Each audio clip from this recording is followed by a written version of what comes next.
Buenas tardes. Yo voy a presentar en inglés. Well, I'm going to present my, a synthesis of my research. Also something that I have been working with my students at university, because I think that for us architects and the one who's teaching at university, it is very important to teach the new generations of young architects how to deal with aging. Because that's something that young people naturally don't care about or do not worry about. But for us, because our reality is this, it is very important to turn them, make them sensitive to this question.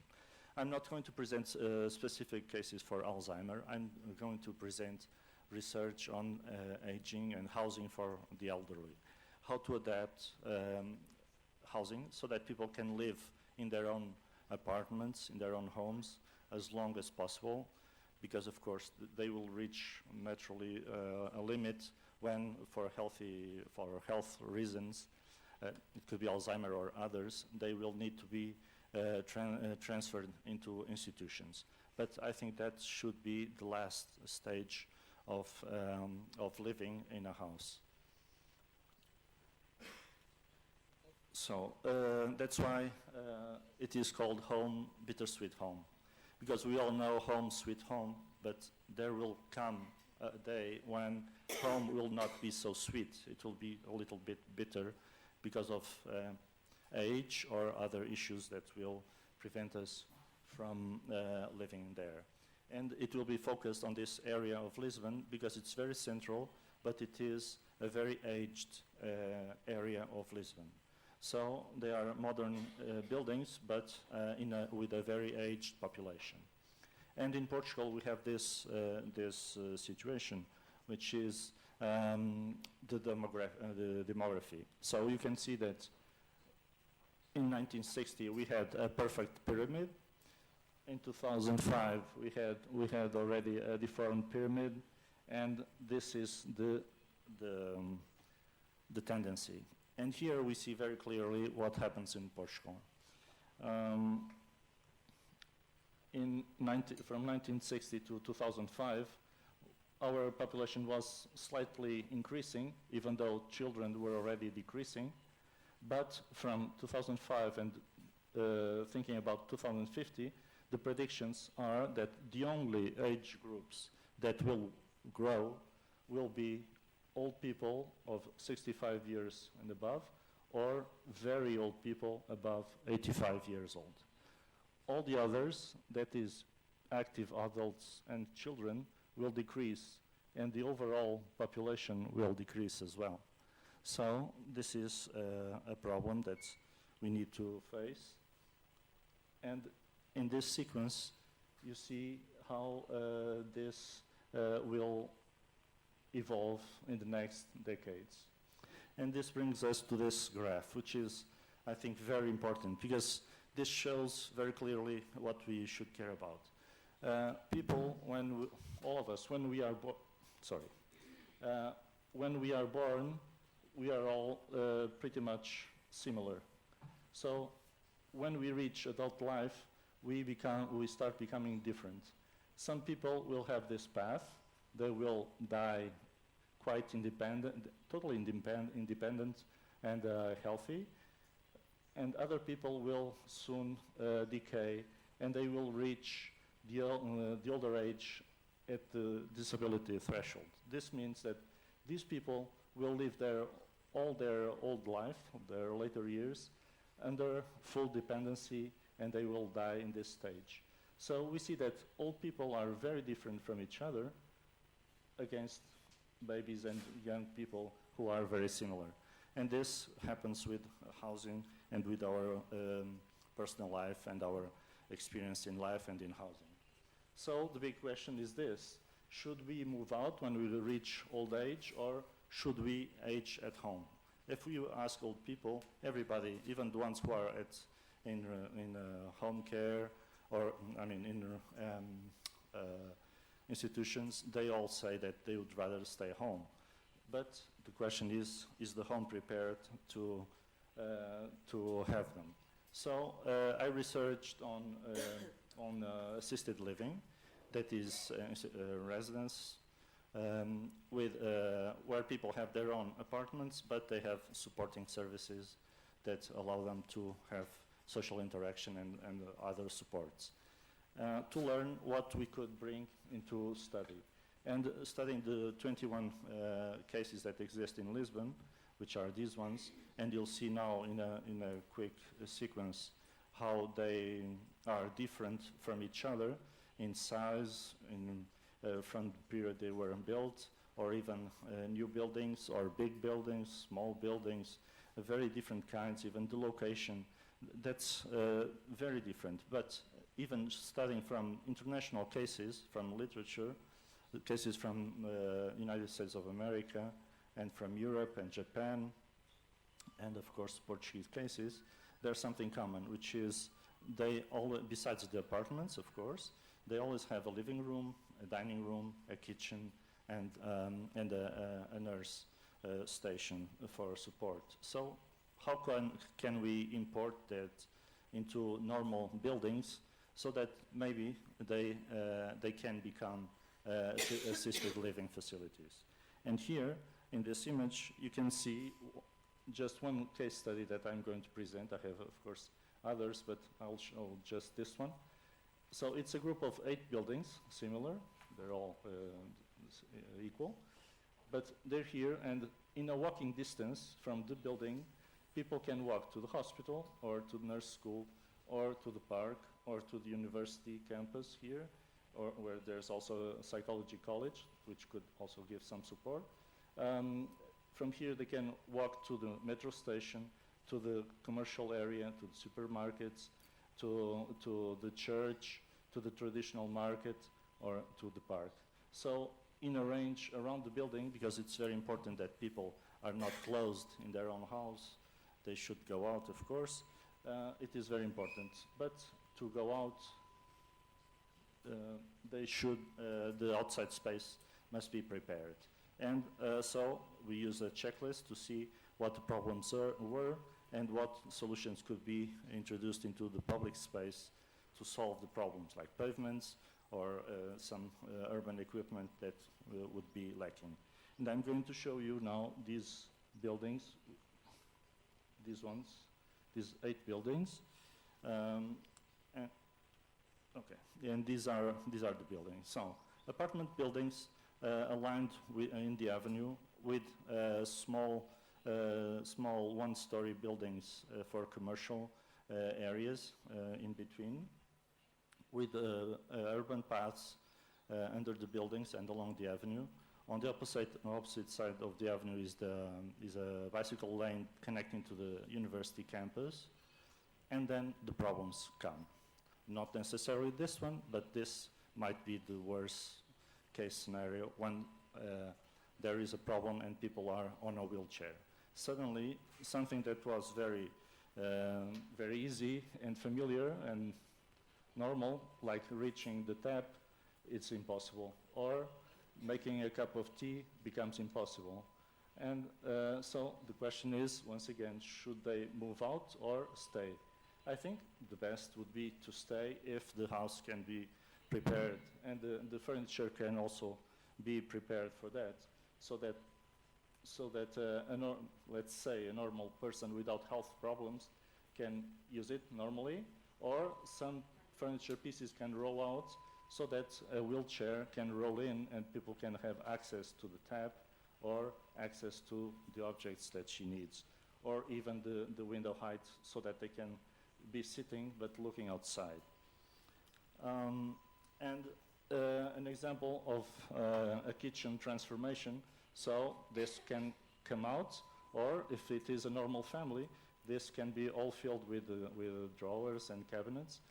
But if there is a wheelchair problem and someone needs to fit in, this will come out and people will have access to the sink or to the oven.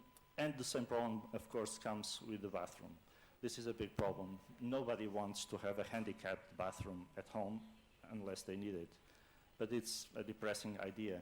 So, but on the other hand, everybody likes big bathrooms.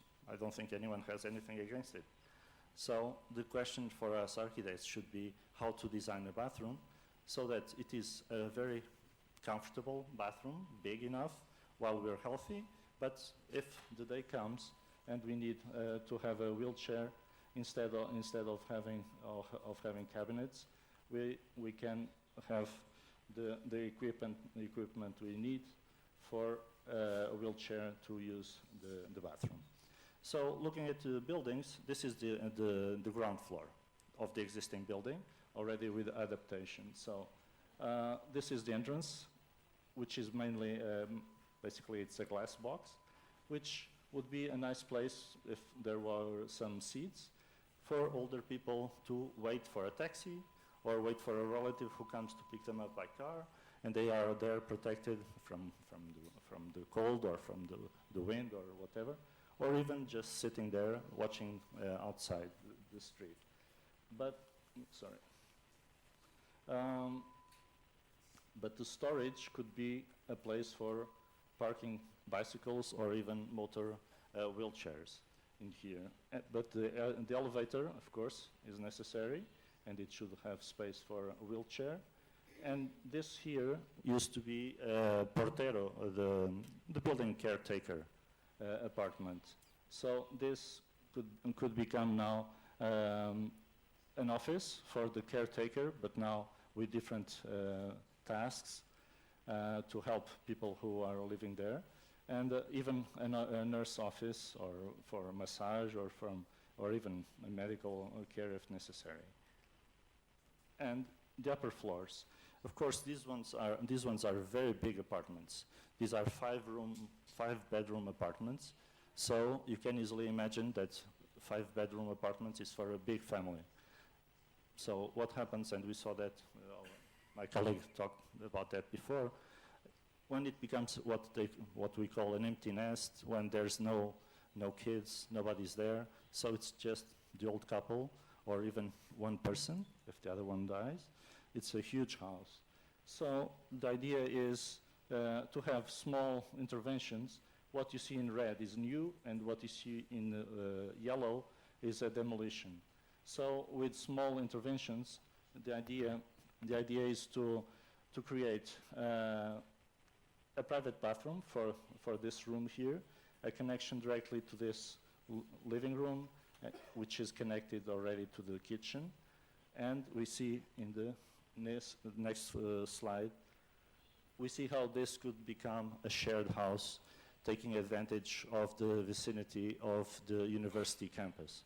Because this is an area, for instance, where there is a need for housing or for students as well. And this is something that has already been tested.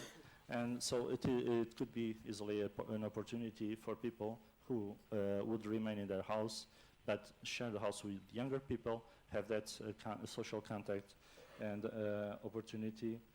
And in that, sorry.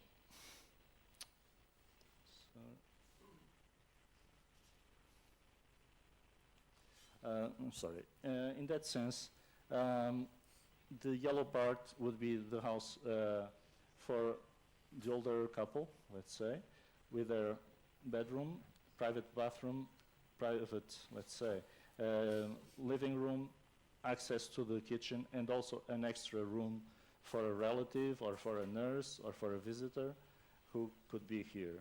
And this part here would be 3 rooms, bedrooms for students or even for relatives, because this could also work as like 2 apartments. And bathroom here for the rooms, and this one could be even shared. So this area here is shared to have access to the kitchen for the others as well. But that's not the main point. The main point would be here, which is the spaces, the services that the assisted living require. And this means that on the top floor, which is a flat roof, and nowadays there's only private laundries that are not used anymore, there could be a dining room, so that when they want, they can have meals along together with other neighbors and users of the building, with a kitchen, of course, with a bathroom, with a small gym here, and an outside terrace, because this has good views around. And on this side, the living room, where they can socialize with the others, an outside terrace again, and a storage and laundry if necessary, the bathroom.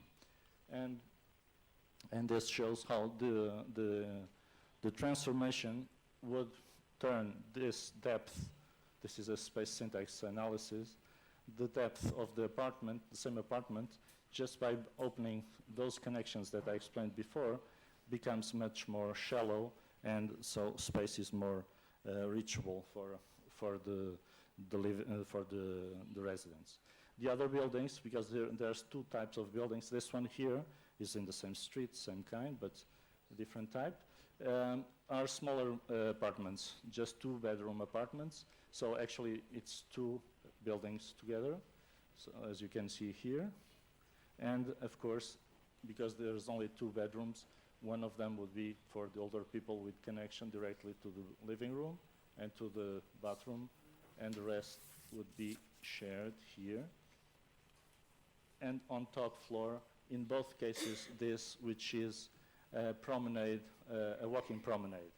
That is, if people, and that happens a lot, when people are older, they get frail, and one of the big risks is falling. We all know that from falls, many other consequences come. And so people could walk safely inside the building because it has good views around. If they don't want to go on the street, which is always preferable and desirable to do. But they have this alternative as well, the same way as all the facilities should be taken in the city. Because a big point is, at least in Portugal, because we are having this demographic scenario, and just to finish, we have this situation. Mainly our population is getting old, as you saw. So if the older people, all or most of them, are transferred into institutions, who is going to live in the city center where all the facilities already exist? All the public facilities, all the investment, public or private, all the investment already exists there, but they need people to use them, and that's the population we have. So we should have this kind of interaction. So the final image is just to show how it would work. That's the upper floor with the terrace, or the dining room where people could have meals with the others, or the living room, or the gym where they could interact and use if they were capable of, or once again the upper floor, where all around it there would be a raised planter where people could also take care of plants, which is also a hobby and very useful. Thank you. That's it.